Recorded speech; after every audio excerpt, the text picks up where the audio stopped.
And for more, we have Akshay Dongre joining us on this. Well, Akshay, US has experienced repeated government shutdowns earlier also, like this being the 15th since 1981.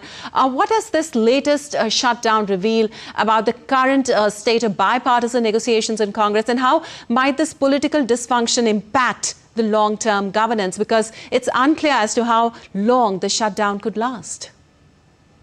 Well, that's the biggest concern, in fact, Lipakshi, that we are not clear that till what time this shutdown is going to continue. But as far as the basics of this shutdown is concerned, for the benefit of our viewers, the shutdown usually happens, around this time in the month of September, starting the month of October, because the fiscal year in the US starts from 1st October, and before this, the government of the US, that includes the Democrats and the Republicans, come to an agreement about the spending of their budget and allocation of budget in different sectors. If there is a disagreement between the two, and there is no leveling between the two parties, especially the senators and the lawmakers there in the Congress, then it can potentially lead to a shutdown like what we are seeing today.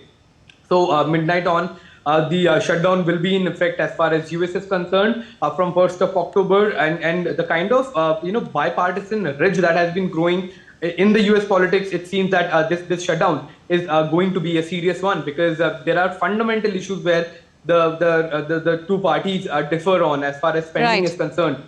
We have seen that on this issue of funding, there were major rifts that were created even among the businessmen of the country. Trump has been, hammering in his ways of spending money, his ways of, in fact, the biggest example is the big, beautiful bill that Donald Trump boosted, and based on which he had a rift with even his closest ally, Elon Musk. So differences remain, and in the second term of Donald Trump, it seems that those differences have widened further. So there is no saying as to how exactly this impasse will come to an end, but it's not in the benefit of the world economy as well. If this shutdown continues, and if the fallout is on the larger US economy, which is already standing at the brink of recession, given the fact that there have been, to the entire global economy, there have been quite a lot of pressures that have been coming, not only from war, but from different, aspects of disturbance that we are seeing in the geopolitical, porch. Right. Akshay, you mentioned about the economic factor also. Given the disruption to federal services and the delay of the key economic data, for the sake of our viewers, Akshay, could you explain what could be the broader economic consequences of the shutdown, both domestically and internationally, if it extends beyond a few days?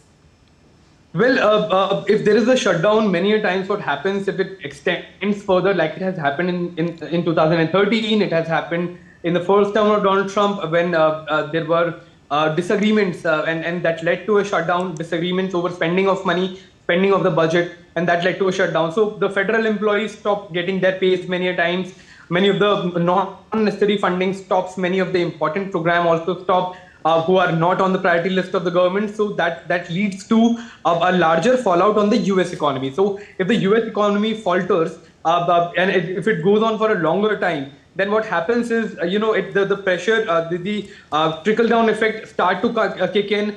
Companies start to lose their customers, spending decreases. Many a times there is a lot of pressure that builds on the economy. And like I said, US economy already is facing a lot of pressure, especially on the agriculture front. They have been trying to sell soybean to China. They have been trying to force their way in agriculture products to the rest of the world, because huge piles of agricultural products are sitting there, lying waiting to be sold off, or not being bought from other by other countries. For example, corn is being forced to India. Soybean was being projected as as a viable. China was being seen as a viable purchaser of the US soy. So all of these things combined can lead to an economic turmoil in the US.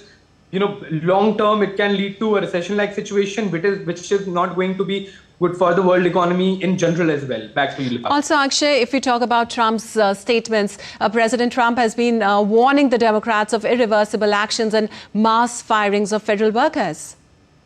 Well, that is what happens usually if in a situation of this kind of a shutdown. The first blame goes on to from the government side is on the other party, the second party, that because of the two-party system in the US. So if Republicans are in power, they blame the Democrats. When Democrats are in power, they blame the Republicans for stalling the bills, stalling the budget reallocations, all of that. So it's that this was unexpected lines. Donald Trump is going to blame the Democrats for the failure of the government as of now. But a similar kind of blames are going to be leveled against Donald Trump as well by the Democrats. So it's going to be a situation of quite a lot of turmoil as far as the economy of the US is concerned. Back to you, Lipakshi. Absolutely a situation of turmoil. Thank you so much, Akshay, for explaining that so much in detail.